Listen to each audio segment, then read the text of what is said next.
गीता में अर्जुन को स्वयं भगवान कह रहे हैं कि उस परमेश्वर की शरण में जा, उसके लिए उन संतों के पास जा जो तत्वदर्शी हो।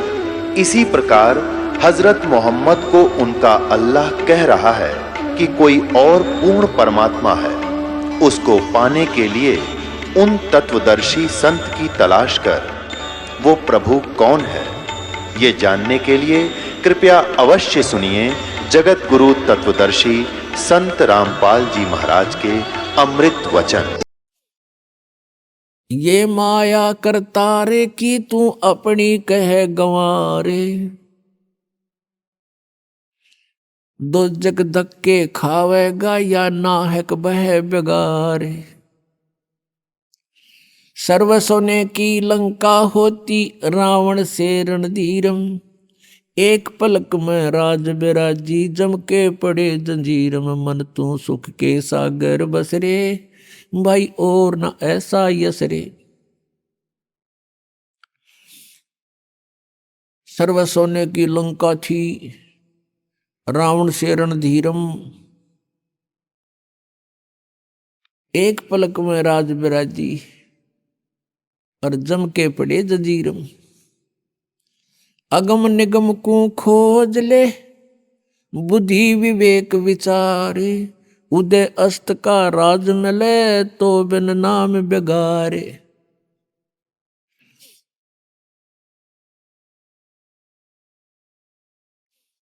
भक्ति बिना क्या होते हैं ये भरम रहा संसारे। रति कंचन पाया नहीं, रावण चलती बारे। सोने के महल बना रखे थे कुबद्दी ने, सोने की ईंटें, सोने की गारा, और उसमें महल और कई कई मंजिल के। और परमात्मा कहते हैं 1 ग्राम स्वर्ण, 1 ग्राम गोल्ड भी साथ लेकर नहीं जा सका वो। तो हमारे यहाँ भूल पड़ रही है कि ये मेरा है, या कार मेरी है, कोठी मेरी है, बेटा मेरा है, बेटी मेरी है। जिसमें आपकी यह भूल हटेगी तब आपकी भक्ति फलेगी कि ना बेटा आपका है, ना बेटी आपकी है, ना यह कार आपकी है, ना कोठी आपकी है। अब आपके बच्चे नहीं हैं, ये परमात्मा के बच्चे हैं। आप परमात्मा के नौकर हो और परमात्मा ने आपके पास ये अपने बच्चे भेज दिए, बेटा या बेटी। इनको आप अपना मान कर करते हो तो भूल भारी है आपके, लेकिन ये जीव के बस की भी नहीं। इस ज्ञान से धीरे धीरे और भक्ति से, इस एंटीबायोटिक औषधि खाने से, ये तत्व ज्ञान रूपी वचन सुनने से आपको बिल्कुल समझ में आ जाएगी कि सचमुच यहाँ अपना तो शरीर भी नहीं है। तो हमने इन बच्चों को जो आपको भगवान ने दिए हैं, इनके दास नौकर बनकर आपने इनकी परवरिश करनी है। भगवान से डर के इनकी सेवा करनी है, जैसे एक नौकरानी और एक नौकर मालिक के बच्चों की कितनी केयर टेक करता है। इस दास को इतिहास अब याद आते हैं, उदाहरण आते हैं जो संसार में घटे हुए हैं। भगवान ने जो हमें उदाहरण दिए हैं वो सत्य हैं।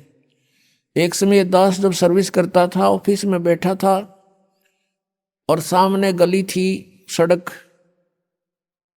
और ऑफिस से 2 मकान छोड़कर लेफ्ट साइड में एक बहुत बड़े धनवान व्यक्ति का मकान था, कोठी थी।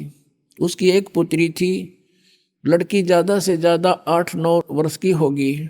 उसके लिए एक नौकरानी छोड़ रखी थी, और उस लड़की का स्कूल वहाँ से ज़्यादा 10 फरलांग होगा, यानी 2000 फुट मुश्किल से 5 एकड़ की दूरी पे। तो वो लड़की को नवाती धवाती, उसके सारे कपड़े चेंज करती और सारा उसको व्यवस्था रखती, खाना पीना दूध सब समय पर खिलाती।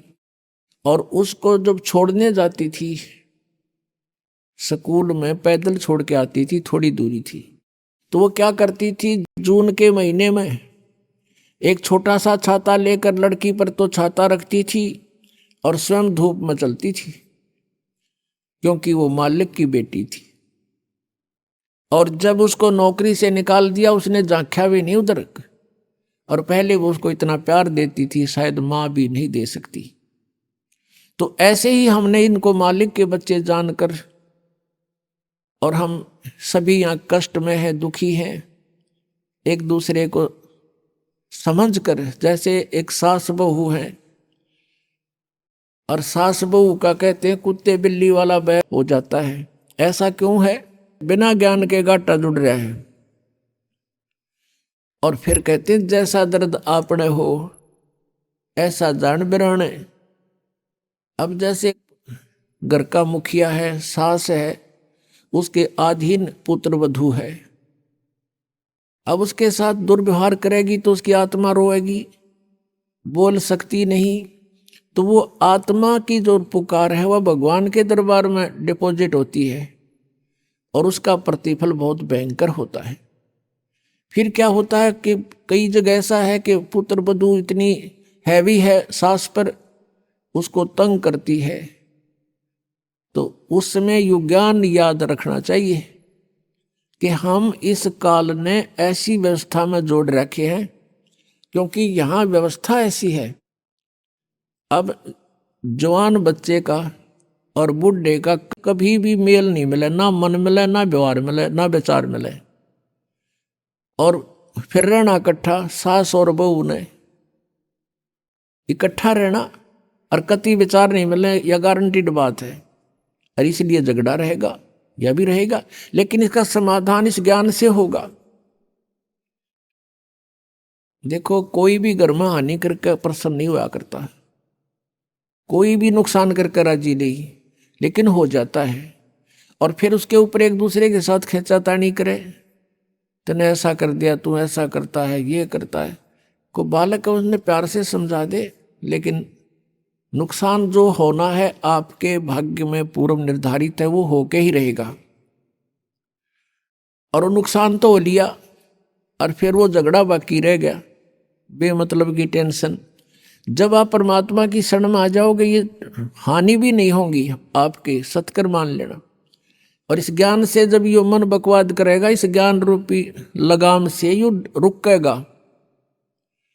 एक सास बहू थी, बुढ़िया बहुत लड़ा करती अपने पुत्र वधू के साथ, इकलौता पुत्र था। अब बेटा न्यू सोचा करता भाई माँ की बात नहीं मानी तो माँ की आत्मा दुख पाओगी, वो भी अपनी पत्नी को ही धमकाया करता, गलती होती चाहे ना होती, माँ को प्रसन्न करने के लिए। और बुढ़िया बहुत कलियारी थी। अपने आत्मा एक परमात्मा लीला बख्शते हैं, करते हैं, दया करते हैं। एक बहन सत्संग में जाया करती थी, बुढ़िया माई, वो उनके घर चली गई, कुदरती परमात्मा भेजते हैं। और वह बुढ़िया लाग रही कति श्लोक सुनान, अच्छी बूंदी कहना अपने पुत्र वधू को, और वह बेचारी बोल रहा नहीं। अब बोलूंगी तो फिर सामने अपने बेटे दगड़वाएगी, तो वह बेचारी चुप रहने में अपनी खैर समझ रही थी। अब उस बहन जो सत्संग में जाती थी, परमात्मा परमेश्वर के विचार सुनती थी, उसने सोचा ये तो नरक हो रहा है इनका घर। उसने उस बुढ़िया को सहज सहज प्यार से कहा, बहन सत्संग में चल लेगी? ना हम नहीं जाया करा सत्संग में, ये तो उड़गी जाया कर ठाली, जिन्हें कोई काम कोई ना। हर बुढ़िया ने काम बहुत लड़ने का, और काम नहीं उसने, वो छूटे ना उससे। उसने फिर दूसरे तीसरे दिन फिर कहा कि आए एक बार मेरे साथ चल, कोई भी ना रही मेरे साथ चलने वाली, और मैं अकेली रहेगी, सत्संग में जाना है, जल्दी आ जावांगे। वह उसकी मुंह लागती सी थी। उस दिन वह बुढ़िया उसके साथ चलेगी। अब साथ चलेगी तो वह सत्संग सुना, सत्संग सुने तो पुण्यात्मा असर होया कर, ऐसी बात नहीं। जब तक हम कुएं के मेंढक बने रहेंगे, हम उसी क्रियाओं से लिप्त रहते हैं, वैसे ही विचार हमारे बने रहते हैं, और ज़्यादा ही दुख और बुराइयां हमारे अंदर प्रवेश होती रहती है। बुढ़िया ने सुने विचार, उसकी तो एकदम जो है ना, एकदम परिवर्तन आ गया उसके अंदर। सचमुच हमने आपस में नहीं किसी को दुखी करना चाहिए। कथा सुनाई गई कि एक व्यक्ति था,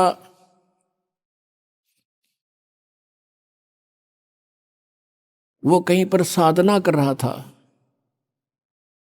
बैठा था, साधना कर रहा था, और एक गाय भागी जा रही थी और वो गर्भवती थी, और उसको ये आभास हो गया था कि कोई कसाई उसके पीछे पड़ा हुआ है। वो आगे वन में ओझल होगी, शिकारी वहां आया, उस साधक से उसने पूछा, गाय देखी आपने? कहते मुंह से नहीं बोला, उसने हाथ कर दिया, ऐसे किधर गई? वो कसाई ने वह गाय ढूंढ ली, वो मार दी। उसका भी प्रतिफल उसको भोगना पड़ा। कहते हैं फिर उसकी बाजू कट गई। इतना भी हम सहयोग देते हैं किसी अन्य दुष्कर्म के अंदर, इतना भी हमें हानि होती है। जैसे हमने मना किया है बीड़ी शराब मांस तम्बाकू पीना नहीं है, और किसी को पीने में सहयोग भी नहीं देना, उठा के भी नहीं देना, उसमें भी हानि होगी। आपको मर्यादा सारी पालन करनी होगी। कहने का भाव ये है कि एक व्यक्ति था और उसकी पत्नी बहुत लड़ा करती, बहुत झगड़ा करती थी, बहुत बुरा बोलती थी। तो किसी ने, वो जो व्यक्ति था अगले जन्म में जिसकी बाजू कटी थी, वो साधना कर रहा था, साधना कर रहा था, कहीं पर अगले जन्म में भक्त बन गया। तो उसकी किसी ने आकर के अचानक पहले तो उससे पैसे पूछे, बाबा जी पैसे निकाल सारे। अब पैसे नहीं है भाई मेरे दर, उसकी बाजू काट दी। अब उसने सोचा भाई मैं भक्ति भी कर रहा हूं और यह आपत्ति मेरे पर कैसे आ गई। उसने सोचा भी मैं इसका किसी से कारण पूछूं, मेरा कौन से जन्म का पाप था। किसी ने बता दिया भाई इस गांव के अंदर एक भगत है और वो पीछे बीती हुई बता देता है, पिछली बता देता है, भविष्य की नहीं जानता। वो उसके घर पर गया तो उसने पता लगा कि घर से बाहर गया हुआ है। फिर भी उसने सोचा घर पे पता करता हूं। जब वो घर पे गया तो उसकी पत्नी से पूछा कि ऐसे ऐसे वो कहाँ है भगत हुआ। उसकी पत्नी लगी गाली देने कि तेरे जैसा ढेड वो है, हंडा धक्के खांदा जिसरे तू खावे है, पता नहीं के सुना दी।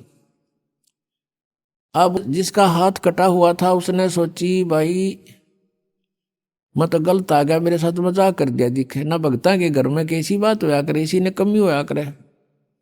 वो वापस चल पड़ा। रास्ते में किसी ने बता दिया कि तू जिसका घर पूछा था ये आ रहा वो व्यक्ति। उसने उसको शौचालय ले चल आया है बाहर, बात कर लेता हूं। राम रमी हुई, नमस्कार हुआ, कुशल मंगल पूछा। वो जिसका हाथ कटा हुआ था उसने पूछा कि भाई एक बात बता, क्या तू पीछे की जानता सारी? हाँ जी, दया है भगवान की। भाई पहला मेरी तो पाछा बताइए, पहला तू अपनी बताया, तेरे घर में इसी बूंदी कलियारी क्यों करा रही है? ऐसी बेहुदा बोली वाह न बोला, या भी बताऊं पहला यह सुन ले तू। पिछले जन्म में मैं था काग, या थी गधी, और जब कुमारिश ने छोड़ देता इसकी कमर टूटी हुई होती थी, मैं इसकी वो खाता था, टूटी हुई कमर से उन जख्मों से मांस खाता था। तो आज भाई अपना बदला ले रही है मेरे ते, और ये इतने जख्म करेगी मेरे जितने मन न कर रखे हैं।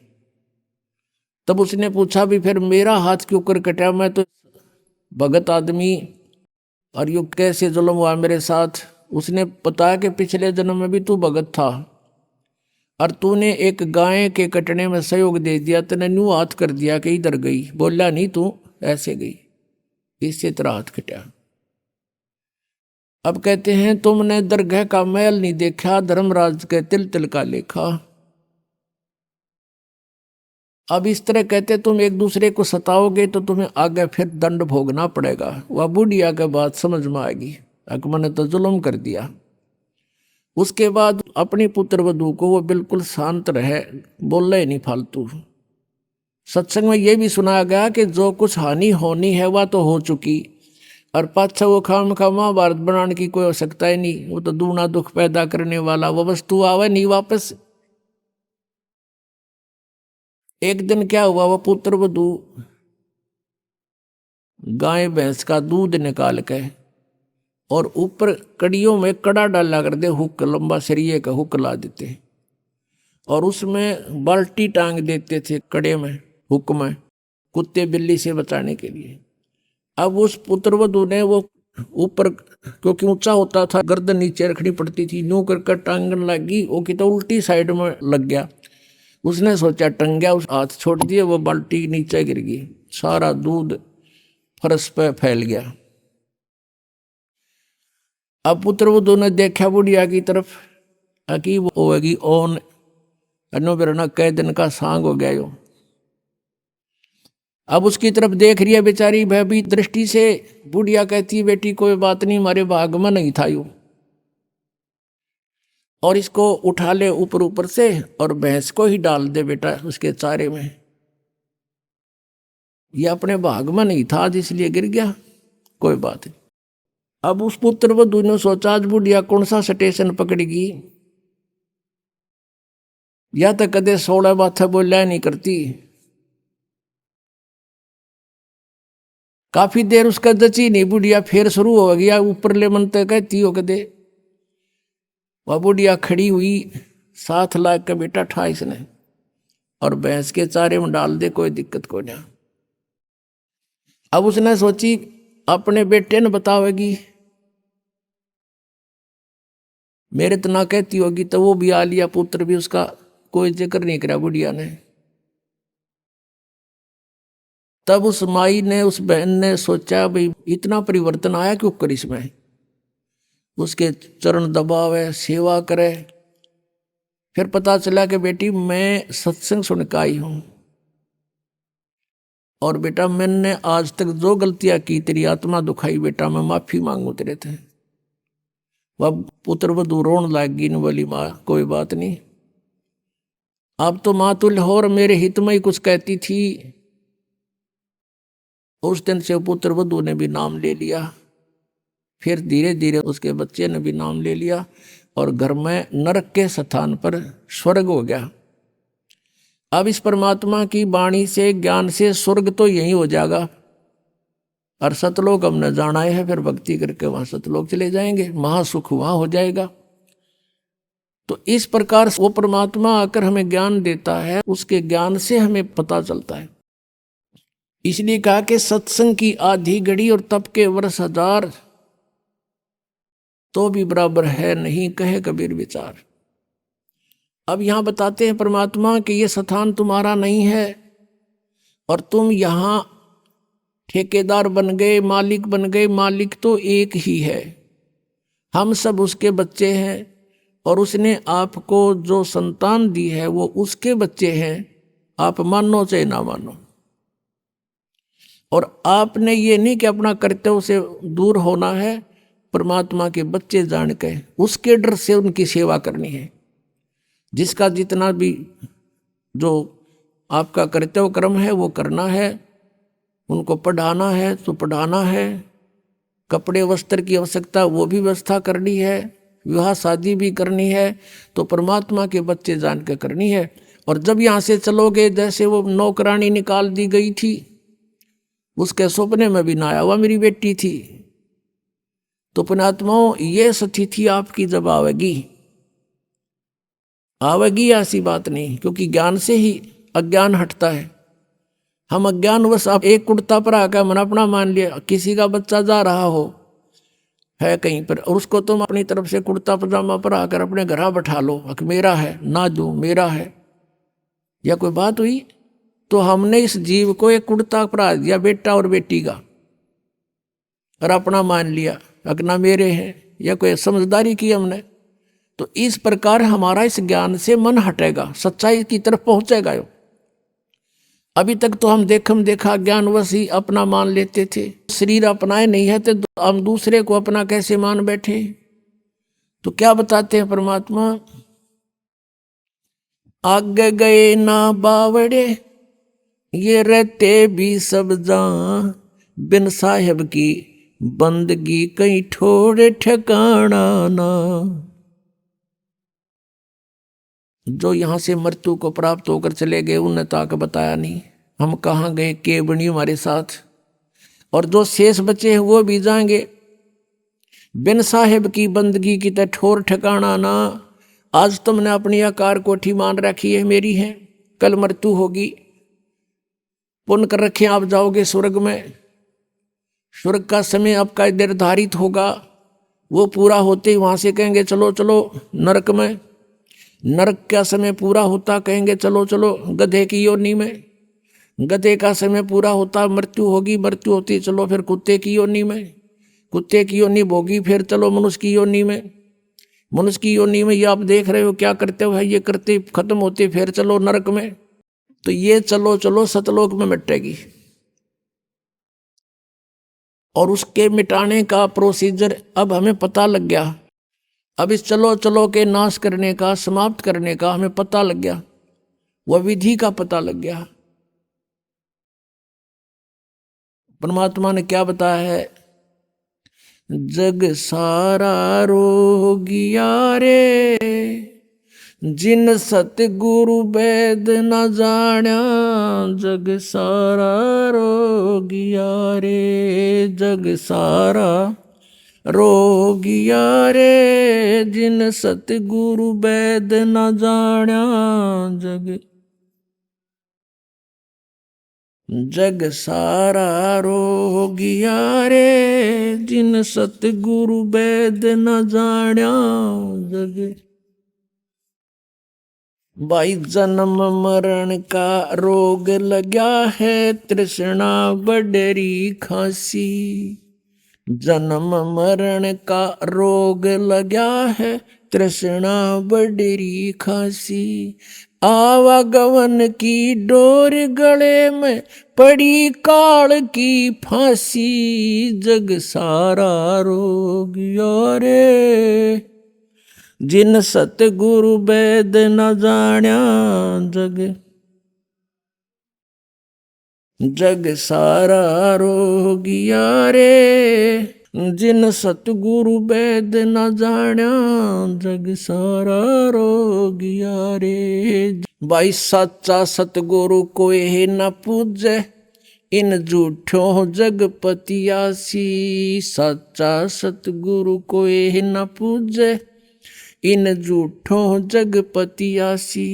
अंधे की बाँ गही अंधे ने, मार्ग कौन बतासी। जग सारा रोगिया रे जिन सतगुरु वेद न जाण्या।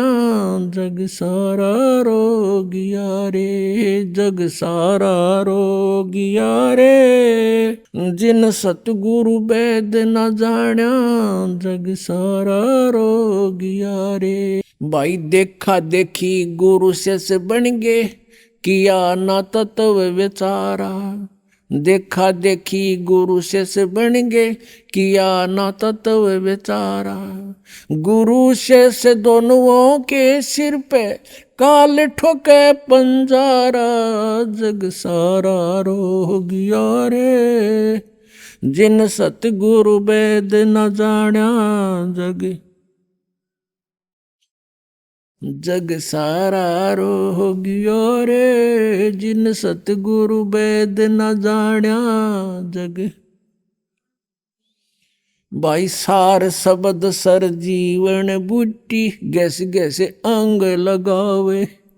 सार शब्द सर जीवन बूटी, गैस गैस अंग लगावे। कहे कबीर तुम सतकर मानो, ये जन्म मरण मिट जावे।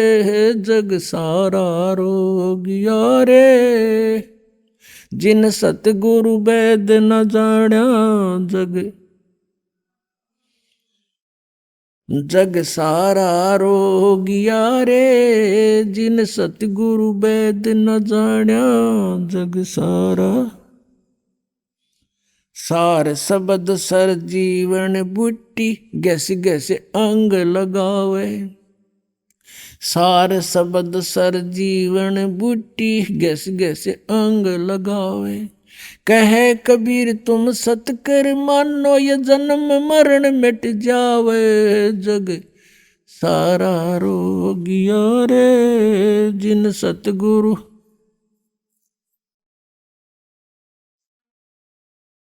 जग सारा रोगिया रे जिन सतगुरु वैद न जाण्या, जग।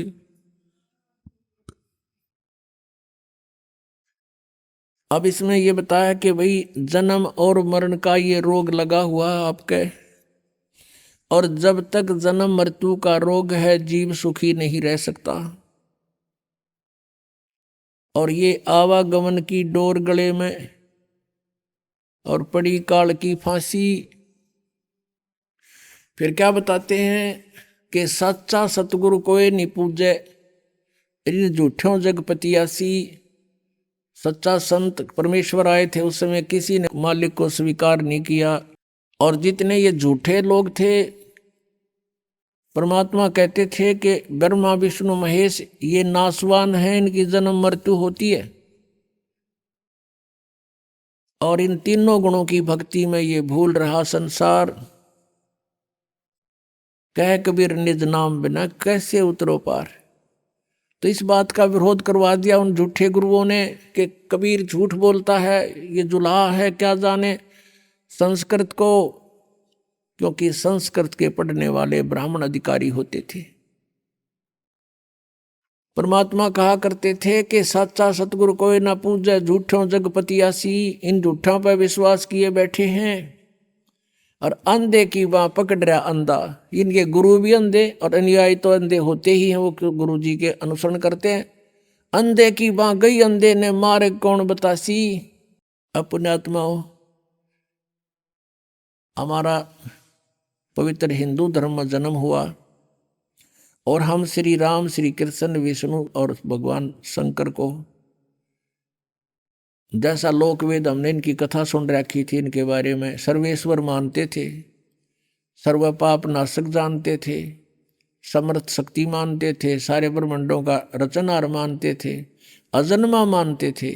तो किन्होंने बताया? नकली गुरुओं ने, अंधे गुरुओं ने, जिन्हें वो स्वयं भी अंधे थे, हमें भी हाथ पकड़ दिया कि हमें सब कुछ दिखाई देता, आ जाओ हमारे पीछे पीछे। जबकि उनकी जीवनी में लिखा है कि ब्रह्मा विष्णु महेश नासवान है। पुणात्माओं, ये क्लियर करना अति आवश्यक हो जाता है, क्योंकि ये बहुत बड़ा अज्ञान हो गया है, और इस अज्ञान का नाश करने के लिए जरा सा भी कोई लूज पॉइंट रह गया तो जीव समझ नहीं सकेगा, और नकलियों का दाव लग जाएगा कि देखो ब्रह्मा विष्णु महेश को ये तो नासवान बताता है, और भी ये प्रमाण दिखा दूंगा। आप पे चुप कर दोगे उनको कि देखो ये तो पुराणों में लिखा है, क्या ये अपने आप बता रहे हैं? तो वो दुष्ट जो अभी तक आग लगाते आए हैं समाज में, उनकी दाल निकलेगी। पुणात्माओं, दास को इन सदग्रंथों की जैसे वेदों, गीता और पुराणों की कति आवश्यकता नहीं, क्योंकि जो ज्ञान दास को मिला है वो तत्व ज्ञान है, वो सूक्ष्म ज्ञान है। और कहते हैं ये चारों वेद सूक्ष्म वेद के पूता, वो सूक्ष्म वेद के पुत्र हैं ये, यानी पूर्ण कंप्लीट ज्ञान तो उसके अंदर है। बाकी वेदों में इनकम्प्लीट नॉलेज है बिल्कुल सही जितना लिखा है, लेकिन अधूरा है। जैसे मैट्रिक का सिलेबस होता है, वो गलत नहीं होता, लेकिन वो MA BA PhD का नहीं होता, और PhD MA वाले में नीचे का भी सारा ही कुछ होता है। लेकिन ये सदग्रंथ आपके लिए रखता है ये दास। ये मेरी लालटन है अंधे वाली। एक अंधा व्यक्ति रात्रि के समय चला जा रहा था खेतों में, जंगल में। आगे से बच्चे आ रहे थे शोर मचाते हुए, उछल कूद करते हुए। उस अंधे सूरदास ने कहा, बच्चा देखना देखना भाई, मैं अंधा हूं, ध्यान से चलना बेटा। और लालटन ले रखी हाथ में जगती हुई। उन्होंने पूछा कि बाबा सचमुच आप अंधे हो? वो चारों तरफ घूम गए, हाँ बेटा मैं अंधा हूं। फिर लैंप किस लिए ले रखा आपने? कि तुम आंखों वालों के लिए कहीं मेरे में टक्कर मार दो, बुढ़े दे ही तोड़ दो, 20 रोशनी में तुम मुझसे टल जाओ एक तरफ से, मुझे ना कोई हानि पहुंचा जाओ, अंधेरे में दो खेत है। इसलिए ये लालटेन आपके लिए रखिए बेटा, आंखों वालों के लिए। तो ये जो सदग्रंथ दास दिखाता, ये मेरी लालटेन है। लंप है ये, ताकि आपको कोई भ्रमित ना कर दे कि रामपाल तो झूठ बोल रहा है, ब्रह्मा विष्णु महेश की इंसल्ट करता है। दास तो केवल सदग्रंथों को आपके रूबरू करता है, उनको पढ़ कर सुनाता है, अपनी तरफ से एक शब्द नहीं बोलता। आउट ऑफ सिलेबस दास एक अक्षर भी नहीं बोलता कभी, और वो सारा आउट ऑफ सिलेबस पढ़ा के हमने वो अच्छे लगे। वो अच्छे क्यों लग रहे हैं? क्योंकि हमें खुद ज्ञान नहीं, अब स्वयं ज्ञान हो गया तो फिर वो आप पे फ्यूज हो जाएंगे वो नकली। तो यह थोड़ा सा दिखाते हैं आपको कि ब्रह्मा विष्णु महेश अजर अमर नहीं है, ये नाशवान है। श्रीमद देवी भागवत गीता प्रेस गोरखपुर से प्रकाशित है। ये संपादक हैं हनुमान प्रसाद पोदार चमन लाल गोस्वामी, और ये गीता प्रेस गोरखपुर से प्रकाशित है। गोविंद भवन कार्यालय कोलकाता का संस्थान। इसके 123 पृष्ठ पर ये चंद पंक्ति हैं, ये बहुत सा काम हमारा हल कर देंगे। तीसरा स्कंध 123 पृष्ठ पे भगवान विष्णु अपनी माता दुर्गा की महिमा सुना रहा है। तुम शुद्ध स्वरूपा हो, यह सारा संसार तुम इसे उद्भासित हो रहा है। मैं ब्रह्मा और शंकर हम सभी तुम्हारी कृपा से विद्यमान है। हमारा आविर्भाव माने जन्म, तिरोभाव माने मृत्यु हुआ करता है। हमारा तो जन्म और मृत्यु होता, केवल तुम ही नित्य हो, जगत जननी हो, प्रकृति और सनातनी देवी हो। भगवान शंकर बोले, देवी यदि महाभाग विष्णु तुम्ही से प्रकट हुए हैं तो उनके बाद उत्पन्न होने वाले ब्रह्मा भी तुम्हारे बालक हुए। फिर मैं तमोगुणी लीला करने वाला शंकर क्या तुम्हारी संतान नहीं हुआ? अर्थात मुझे भी उत्पन्न करने वाली तुम ही हो। शिवे संपूर्ण संसार की सृष्टि करने में तुम बड़ी चतुर हो। इस संसार की सृष्टि स्थिति और संहार में तुम्हारे गुण सदा समर्थ हैं। उन्हीं तीनों गुणों से उत्पन्न हम रजगुण ब्रह्मा, सतगुण विष्णु, तमगुण शिव जी, ब्रह्मा विष्णु शंकर नियमानुसार कार्य में तत्पर रहते हैं। अपने आत्माओं, इस पवित्र पुराण ने ये चंद पंक्तियों ने 4-5 कंसेप्ट क्लियर कर दिए। एक तो ये स्पष्ट हो गया कि ब्रह्मा विष्णु महेश नासवान है, इनकी जन्म मृत्यु होती है। दूसरा ये हो गया कि दुर्गा इनकी माता है। तीसरा ये हो गया कि रजगुण ब्रह्मा, सतगुण विष्णु, तमगुण शिव जी। और चौथा ये हो गया कि ब्रह्मा विष्णु महेश केवल नियमित कार्य ही कर सकते हैं। जो आपके भाग्य में लिखा है, दुख है तो दुख आपको दिला देंगे, और आप में सुख है तो आपके भाग्य में मिल जाएगा। इसमें कोई परिवर्तन ये कर नहीं सकते। और इसमें पांचवा ये भी क्लियर हो गया कि प्रकृति दुर्गा को कहते हैं। गीता जी अध्याय नंबर 7 में 2, 3, 4 इन श्लोकों में लिखा है कि 2 प्रकृति है। एक तो ये पांचों तत्व, और फिर ये मन, अहंकार, बुद्धि आदि, ये 8 मिलाकर एक प्रकृति। ये तो जड़ प्रकृति है। एक ये दुर्गा है चेतन प्रकृति। तो कहने का भाव ये है कि परमात्मा पहले यही बताया करते थे कि ये नासवान है, इनकी पूजा से कोई लाभ आपको नहीं होगा। ये भी जन्म मृत्यु के रोग से ग्रस्त हैं। अब इनका कैसे जन्म मृत्यु होता है? ब्रह्मा जी की आयु कैलकुलेट करते हैं। ब्रह्मा जी का एक दिन 1000 चतुर्युग का होता है। इतनी ही रात्रि होती है। एक चतुर्युग में कितना समय होता है, कितने वर्ष होते हैं? हमारे 43,20,000 वर्ष होते हैं। सतयुग, त्रेता, द्वापर, कलयुग। अब जैसे युग का जो समय है 4,64,000, इससे दुगना है द्वापर का, 3 गुना त्रेता का, और 4 गुना इससे सतयुग का समय है। तो कुल मिलाकर ये 43,20,000 वर्ष बन जाते हैं। और ऐसे 1000 चतुर्युग का दिन, इतनी रात्रि, और 30 दिन रात का 1 महीना, और 12 महीने का 1 वर्ष, ऐसे बना हुआ। ऐसे 100 वर्ष की आयु है ब्रह्मा जी की। इससे 7 गुना अधिक है विष्णु जी की, यानी 700 वर्ष। और विष्णु जी से 7 गुना भगवान शिव की, शंकर की, यानी 4900 वर्ष, ऐसे बने हुए वर्ष। और फिर भी इनकी मृत्यु। और जब 70,000 बार ये शिव मर लेगा, शिव जो ब्रह्मा से 49 गुना ज्यादा आयु रखता है, 70,000 बार ये मर लेगा, 70,000 बार, तब एक ब्रह्मांड का विनाश होगा। अब ये काल कहाँ रहता है? इस ब्रह्मांड के शून्य शिखर में, ऊपर के सबसे टॉप मोस्ट प्लेस जो इस ब्रह्मांड का है, वहाँ ये अलग से रहता है, अपना गुप्त रहता है। और वहाँ से जब नीचे आता है तो अपने पुत्रों का रूप बनाता है, कभी ब्रह्मा का रूप बना लिया, कभी विष्णु का, कभी शिव का। तो यह वहाँ रहता है। जब 70,000 बार यू त्रिलोकी शिव मर लेगा, तमोगुण शिव, तब एक ब्रह्मांड का विनाश होगा। और ये ब्रह्म, इस ब्रह्म को सरपुरुष भी कहते हैं, सरपुरुष, सरब्रह्म। गीता जी अध्याय नंबर 15 के श्लोक नंबर 16 में सरपुरुष और अक्षर पुरुष, ये दो प्रभु बताए, दो स्वामी। और इनके तथा इनके अंतर्गत जितने भी जीव हैं, उनके सब के स्थूल शरीर नाशवान हैं। जीव नाशवान है, जीवात्मा नहीं मरती। सब प्राणी नाशवान है, जीवात्मा नहीं मरती। वो तो सबके नहीं मरती, कुत्ते गधे की भी अमर है। और उधर से फिर 17वें श्लोक में कहा, 15वें अध्याय के गीता जी में, कि उत्तम पुरुष है तू अन्य परमात्मा इति उदाहरते है। वो वास्तव में परमात्मा तो इन दोनों से अलग है, सरपुरुष और अक्षर पुरुष से। उसी को भगवान कहते हैं। परमात्मा माने भगवान। भगवान का अर्थ होता है जो केवल सुख दे, दुख ना दे, उसको परमात्मा कहते हैं। और फिर कहा कि वही तीनों लोकों में प्रवेश करके सबका धारण पोषण करता है, वो है अविनाशी भगवान। अब जैसे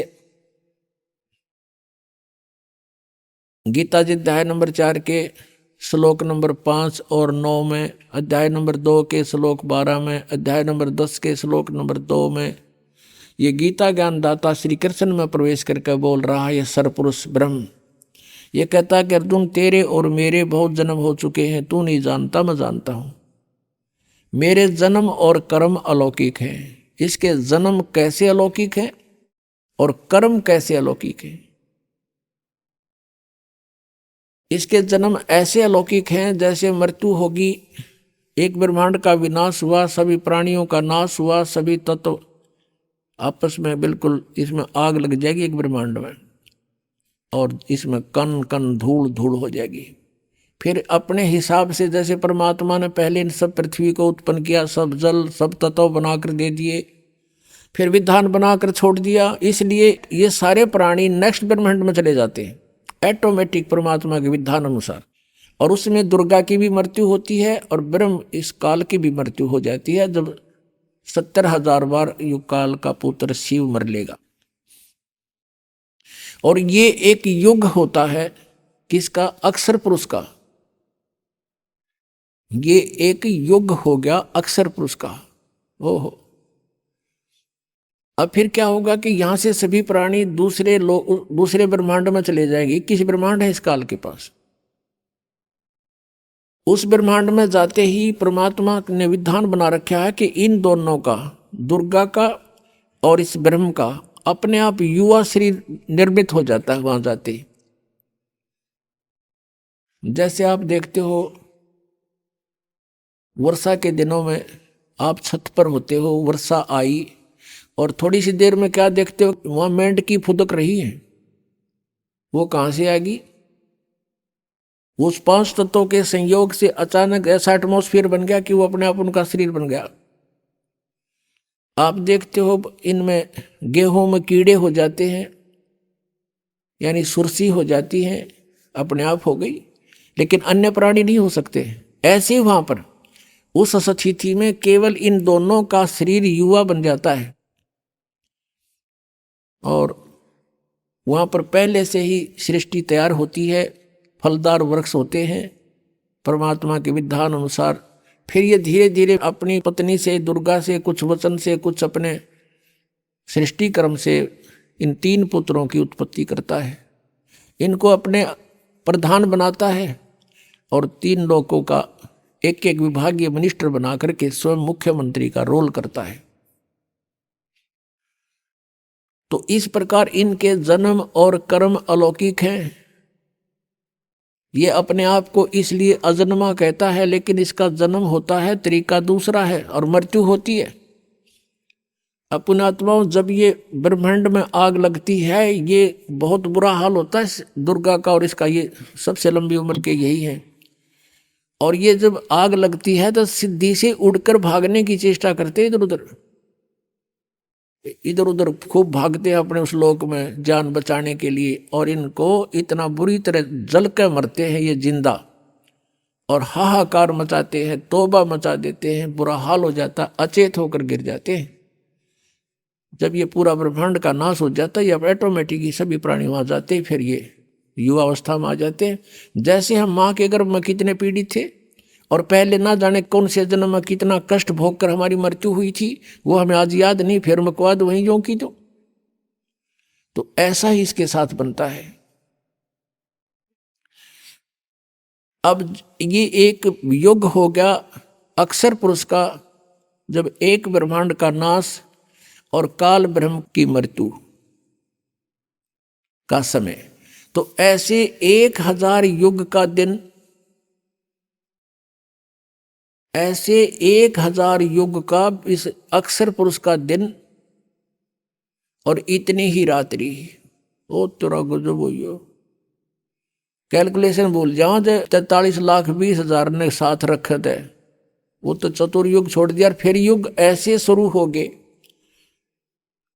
और ऐसे ही 30 दिन रात का महीना अक्षर पुरुष का, और 12 महीने का 1 वर्ष, और 100 वर्ष की आयु। वेदों में आपने देखा होगा 7 वर्ष लिखा, 100 वर्ष, तो सबकी 100 वर्ष कैलकुलेटेड है, लेकिन उनके वर्ष बहुत लंबे चौड़े हैं। तो ऐसे इस अक्षर पुरुष की मृत्यु होगी इतने 100 वर्षों के बाद, इतने लंबे पीरियड के बाद, और इसलिए इसको अक्षर पुरुष कह दिया, क्योंकि ये काफी चिरस्थायी है, बहुत लंबे समय तक रहता है इसलिए। लेकिन ये भी नाशवान है, परमात्मा कहते हैं। और 5वां उत्तम पुरुष तु अन्य परमात्मा इति उदारत, ये लोग तरम आविष्य विवर्ती अवैश्वर है, वो अविनाशी परमात्मा है। तीसरा कौन है? गीता जी अध्याय नंबर 7 के श्लोक नंबर 29 में अर्जुन से कहा काल ने कि जो व्यक्ति तत्ब्रह्म से परिचित है, सारे दात्म ज्ञान से परिचित है, सब कर्मों से परिचित है, वो केवल जरा और मरण से ही छूटने का प्रयत्न करते, उसे मोक्ष चाहते। अर्जुन ने 8वें अध्याय के प्रथम मंत्र में पूछा, फिर किम तत्ब्रह्म, वो तत्ब्रह्म कौन है? 8वें अध्याय के 3रे श्लोक में उत्तर दिया काल ने, ब्रह्म गीता ज्ञानदाता ने, कि वो परम अक्षर ब्रह्म है। अपने जन्म कर्म और इसने बता दिए मेरी भी जन्म मृत्यु होती है अर्जुन, तेरी भी होगी, मेरी साधना करेगा तो भी तेरी जन्म मृत्यु और मेरी भी रहेगी, हम स्थायी नहीं हो सकते। और जब तक जन्म मृत्यु समाप्त नहीं होगी शांति नहीं हो सकती। 18वें अध्याय के 62वें श्लोक में कहा कि अर्जुन तू सर्वभाव से उस परमेश्वर की शरण में जा, उसकी कृपा से ही तू परम शांति को और सनातन परम धाम को प्राप्त होगा। गीता जी अध्याय नंबर 15 के श्लोक 1 से 4 में कहा कि उल्टा लटका हुआ संसार रूपी वृक्ष है, ऊपर को जड़, इसकी मूल तो समझो परम अक्षर ब्रह्म है, और नीचे को तीनों गुण रजगुण ब्रह्मा सतगुण विष्णु तमगुण शिवजी रूपी शाखाएं हैं। बीच में तना और मोटी डार जो है, सरपुरुष तो तना है, अक्षर पुरुष मोटी डार है, तीनों देवा शाखा है, ये 5 रूप संसार। परमात्मा ने बताया था अक्षर पुरुष एक पेड़ है, सरपुरुष वा की डार, और तीनों देवा शाखा है, ये 5 रूप संसार, और मूल वो स्वयं है। तो गीता जी अध्याय नंबर 15 के श्लोक 1 में बताया है कि जो उल्टे लटके हुए संसार रूपी वृक्ष के सभी विभागों को, छंदों को जानता है, सवेदवित, वो तत्वदर्शी संत है। गीता जी अध्याय नंबर 4 के श्लोक 32 में कहा है कि सभी यज्ञों या धार्मिक अनुष्ठानों की जानकारी विस्तार के साथ सच्चिदानंद घन ब्रह्म की वाणी में ब्रह्मणे मुखे यानी सच्चिदानंद घन ब्रह्म से मुख से उच्चरित वाणी में लिखी हुई है, वो है तत्व ज्ञान। उसमें सब विस्तार के साथ बताया गया, सारा डिटेल से वो तत्व ज्ञान है। 4 अध्याय के 34वें श्लोक में कहा कि अर्जुन उस तत्व ज्ञान को जो परमात्मा ने स्वयं आकर बोला है, उसको किसी तत्वदर्शी संत के पास जाकर समझ, फिर वो तत्वदर्शी संत तुझे उस परमात्मा का ज्ञान करावेंगे। तो गीता जी अध्याय नंबर 15 के श्लोक 1 में कहा कि जो इस उल्टे लटके हुए संसार रूपी वृक्ष के सभी विभाग बता देगा, स वेदवित, वो वेद के तात्पर्य को जानने वाला है, अर्थात वो तत्वदर्शी संत है। तो ये परमात्मा स्वयं ही आते हैं। तुम साहेब तुम संत हो, तुम सतगुरु तुम हंस, और गरीबदास तुम रो बिना और न दूजा अंश। अनंत कोट ब्रह्मांड का एक रति नहीं बाहर, सतगुरु पुरुष कबीर हैं कुल के सृजनहार। सतगुरु और पुरुष, पुरुष माने परमेश्वर और सतगुरु माने तत्व ज्ञान बताने वाले। अगर तत्व ज्ञान बताने वाले सतगुरु हैं तो भी कबीर जी, और परमेश्वर है तो भी कबीर जी। तो वो परमात्मा स्वयं ही आकर अपनी महिमा बताता है। अक्षर पुरुष एक पेड़ है, निरंजन वा की डार, तीनों देवा शाखा समझो, पात रूप संसार। गीता जी अध्याय नंबर 15 के श्लोक 3-4 में कहा है कि जब तत्वदर्शी संत मिल जावे, उसके पश्चात इस अज्ञान रूप अंधकार को तत्व ज्ञान रूपी शस्त्र से काट कर यानी समझ कर, उसके पश्चात परमेश्वर के उस परम पद की खोज करनी चाहिए, जहां जाने के बाद साधक फिर लौटकर कभी संसार में नहीं आता। और गीता ज्ञानदाता इसलिए कहता 18वें अध्याय के 62वें श्लोक में कि अर्जुन तू सर्वभाव से उस परमेश्वर की शरण में जा, परम अक्षर ब्रह्म की शरण में जा, वो वास्तव में अविनाशी है। उससे तुझे सनातन परम धाम प्राप्त होगा, परम शांति होगी। सनातन परम धाम शाश्वत स्थानम, सदा रहने वाला, जिसका कभी नाश नहीं होता। इसलिए गीता जी अध्याय नंबर 7 के श्लोक 18 में कहा कि ये ज्ञानी आत्मा है तो अच्छी नेक आत्मा है, उदार आत्मा है, लेकिन ये मेरे वाली घटिया अनुत्तम गति में ही सीमित है, स्थित हैं। इनको तत्वदर्शी संत नहीं मिला, तत्व ज्ञान प्राप्त नहीं हुआ। ओम नाम के जाप से गीता जी अध्याय नंबर 8 के श्लोक नंबर 13 में कहा कि अर्जुन ओम इति एक अक्षरम ब्रह्म व्यवहारण माम अनुस्मरण ये प्रयाति तजम देहम सयाति परमाम गतिम। मुझ ब्रह्म का केवल एक ओम मंत्र है और नथिंग एल्स, ये एक अक्षर है, और जो अंतिम समय तक उच्चारण करता हुआ इसका शरीर त्याग कर जाता है तो मेरे वाली परम गति को प्राप्त होता है। ओम से कौन सी परम गति है? ब्रह्मलोक प्राप्ति, ब्रह्म प्राप्ति, ब्रह्मलोक प्राप्ति। ब्रह्मलोक में गए हुए प्राणी भी जन्म मृत्यु में है। तो यहाँ कहता 7वें अध्याय के 18वें श्लोक में कि ये उद्धार आत्मा है तो समर्पित मेरे पे, पर मेरे वाली अनुत्तम घटिया गति में स्थित है। और अनुवादकर्ताओं ने, नकलियों ने कर रखा अनुत्तम का अर्थ अति उत्तम। तभी तो मालिक ने बता अंधे की बाँ गही अंधे ने, मारक कौन बतासी। 17वें अध्याय के 23वें श्लोक में कहता हूँ सच्चिदानंद घन ब्रह्म की साधना का ओम तत्सति निर्देश ब्रह्मण त्रिविद समर्थ है। उस सच्चिदानंद घन ब्रह्म के पास जाने का, पूर्ण मोक्ष प्राप्त करने का, उसको पाने का 3 मंत्र की साधना है। ओम तत्सर पुरुष का, तत् ये सांकेत है, ये अक्षर पुरुष का मंत्र है, और सत भी सांकेतिक है, ये परम अक्षर ब्रह्म का, परम अक्षर पुरुष का मंत्र है। इन तीनों की मजदूरी करने से, साधना करने से, कमाई करने से, भक्ति की शक्ति से हम सतलोक जाएंगे। गीता जी अध्याय नंबर 8 के श्लोक नंबर 5 और 7 में गीता ज्ञानदाता कहता अर्जुन यदि मेरी शरण में रहना है तो युद्ध भी करना पड़ेगा और भजन भी कर, मुझे प्राप्त होगा, नो डाउट। अब अपने प्राप्ति बता रहा है कि मेरी भी प्राप्ति होगी इस ओम मंत्र से, ओनली 1 मंत्र, 8वें अध्याय के 13वें श्लोक में। और कहता युद्ध भी करना पड़ेगा, यहाँ शांति नाम की चीज नहीं। परम शांति चाहिए तो उसकी शरण में जा। 8वें अध्याय के 8, 9, 10 3 मंत्रों में कंटिन्यूस बताया है कि उस सच्चिदानंद घन ब्रह्म की जो साधना करता है उस तत्वदर्शी संत के बताए अनुसार उस मंत्र से, तो भक्ति की शक्ति से यानी उस मंत्र के जाप की कमाई से उस परमेश्वर के पास चला जाएगा। अपने आत्मा हमने भक्ति करनी है तो या क्यों ना करें, वो डले क्यों डोवा, जो असंग जन्म हो गया हमने डोत्या ने। तो इसलिए गीता ज्ञानदाता कहता है कि तू सर्वभाव से उस परमेश्वर की शरण में जा। और 18वें अध्याय के 66वें श्लोक में इन अनुवादकर्ताओं ने यहाँ भी अनर्थ कर रखे हैं। व्रज का अर्थ जाना होता है, इन्होंने आना लिखा है, क्योंकि ये श्री कृष्ण जी को सुप्रीम पावर मान के और तब इसका गीता जी का अनुवाद किया। जबकि श्री कृष्ण जी तो विष्णु अवतार थे, ये सतोगुण भगवान हैं और ब्रह्म के पुत्र हैं। और मूल परमात्मा की भक्ति से, यानी उससे ही हमें लाभ होगा। उसका अर्थ ये बनता है कि सर्वधर्मान परित्यज माम, मेरे सतर की, ब्रह्म सतर की जो ओम की पूजा उस 3 मंत्र के जाप में, ओम तत्सत में, वो मुझे छोड़ दे। और यज्ञ हवन जो भी हैं ये ब्रह्म सतर के हैं। ये सब धार्मिक पूजाएं मुझ में त्याग कर एकम शरणम व्रज, एकम मान जिसके बराबर दूसरा ना हो, अद्वितीय प्रभु सचिदानंद घन ब्रह्म, उसकी शरण में जा, मेरे सतर का मुझे दे जा। हम पहले ओम नाम के कमाई यज्ञ करके हम कहाँ जाते थे? ब्रह्मलोक में चले जाते थे। वहां अपनी पूंजी खत्म करके उस रेस्टोरेंट में वापस फिर गधे बन जाते थे।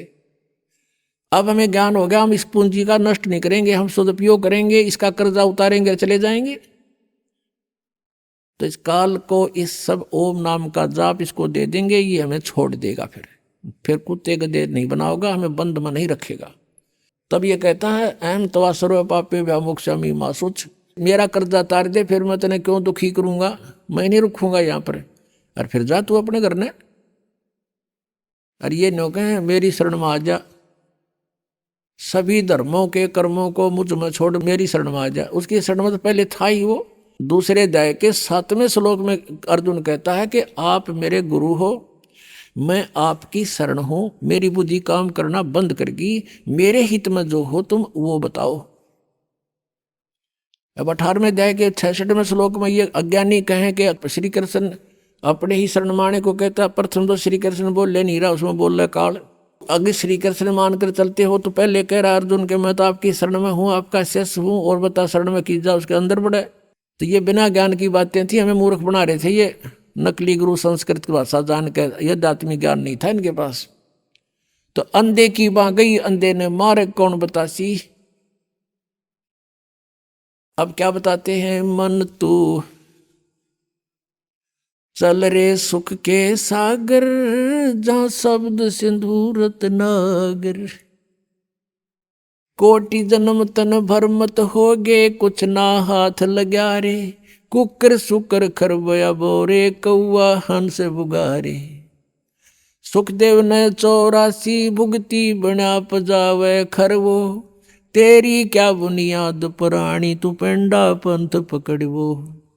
आइए अब हम उन श्रद्धालुओं के अनुभव जानते हैं जो जगत गुरु तत्वदर्शी संत रामपाल जी महाराज जी से दीक्षा प्राप्त कर चुके हैं तथा उनके द्वारा बताए गए भक्ति मार्ग पर चल रहे हैं। सर नमस्कार।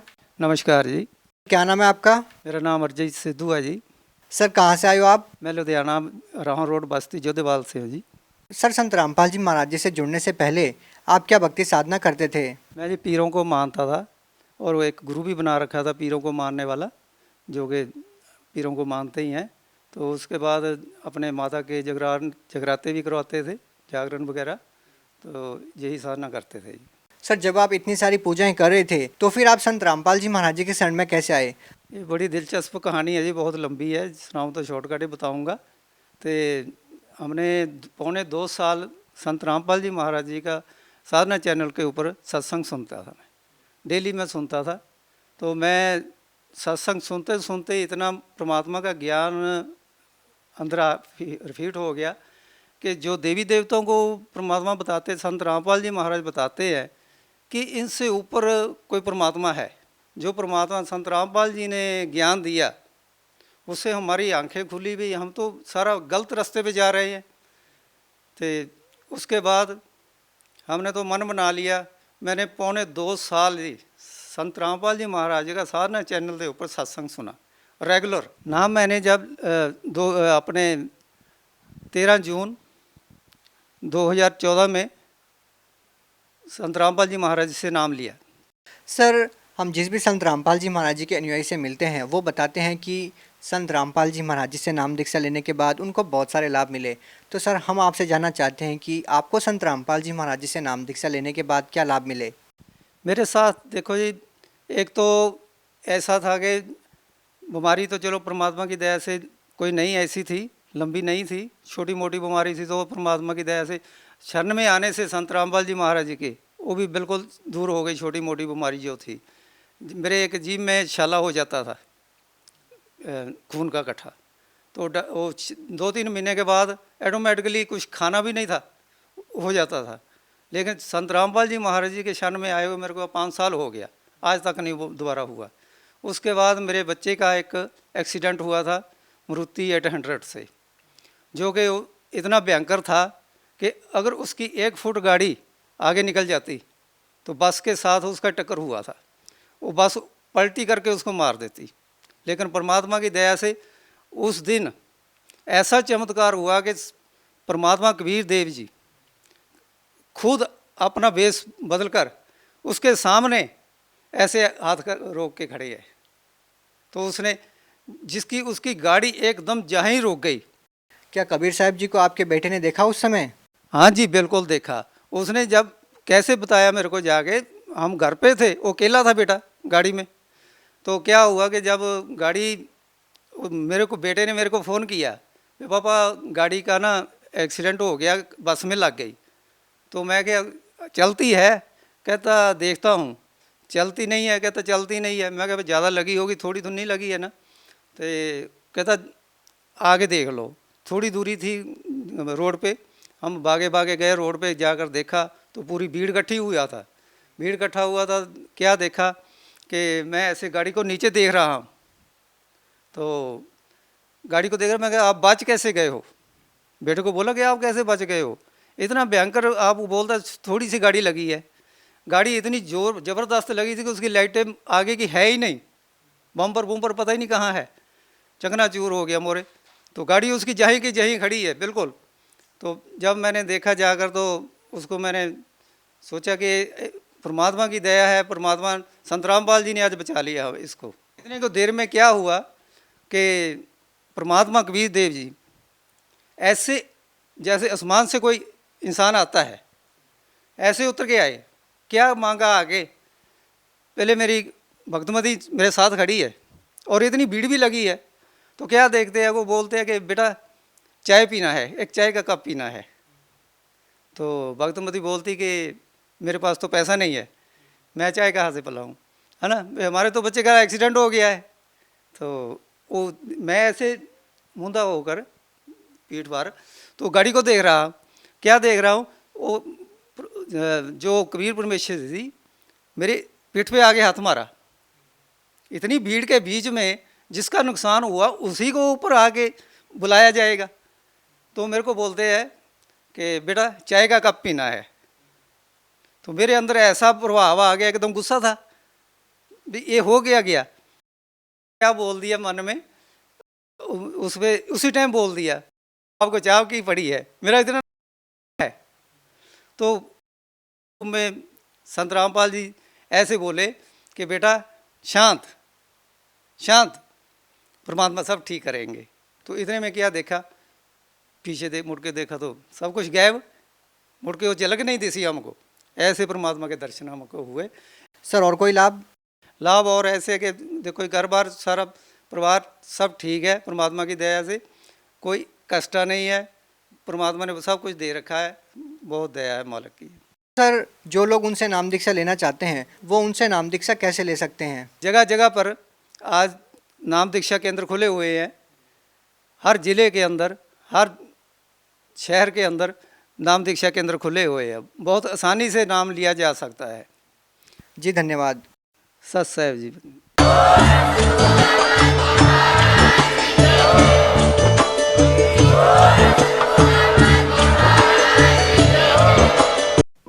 आप सुन रहे थे जगत गुरु तत्वदर्शी संत रामपाल जी महाराज के मंगल प्रवचन।